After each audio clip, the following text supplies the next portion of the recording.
The knock that sent me spiraling wasn't a knock at all. It was the notification chime of a declined transaction. Declined. Insufficient funds. My own husband had cut me off. I stood in the cold haze outside our apartment building, my suitcase at my feet, mascara burning in my eyes. "You're overreacting," Daniel had said minutes earlier, his voice icy, flat, unrecognizable. "I need space. Go stay somewhere else tonight." Space. Right. Space meant distance. Distance meant silence. Silence meant something was wrong. So wrong that my hands shook uncontrollably as I searched my wallet and found the only lifeline left. My father's old banking card. The one I hadn't touched since he died. The one the bank told me still had a tiny accessible balance for legacy clients. I swiped it out of desperation. The bank called me within 30 seconds. "Ma'am, we need you to come in." Immediately. The urgency in the woman's voice carved a cold groove down my spine. "Is something wrong?" "There's been unusual activity on the account," she said carefully. "Activity tied to a long dormant authorization. We need to verify its legitimacy." Dormant authorization? My father had secrets, investments, side accounts, odd choices, but nothing that required this level of panic. And yet, as I walked through the bank's tall glass doors, the world felt like it was holding its breath. A man in a dark suit approached me before I even reached the counter. "Miss Hale?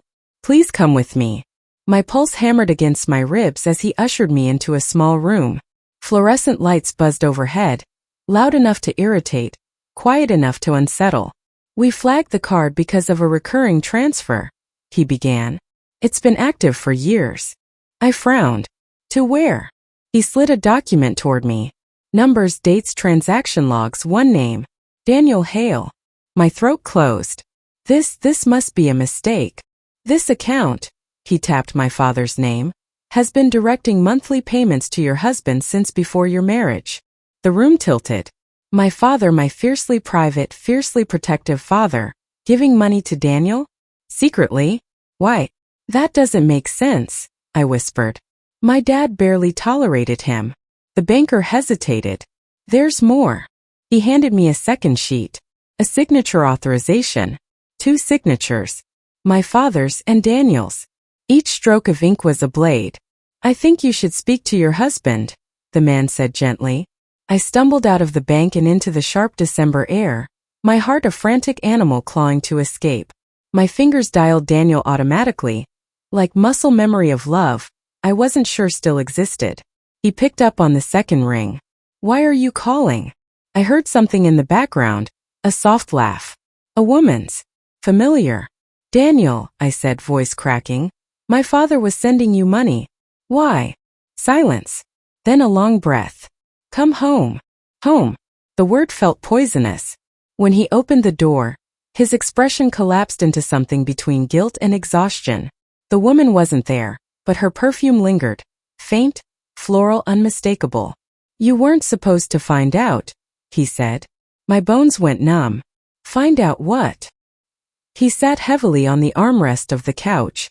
"Your father, he paid me to stay." The floor dissolved under me. "Stay? With me? He didn't think you could handle being abandoned again after your mother left. He thought you needed stability. And he raked a hand through his hair. I didn't have money then. It was supposed to be temporary.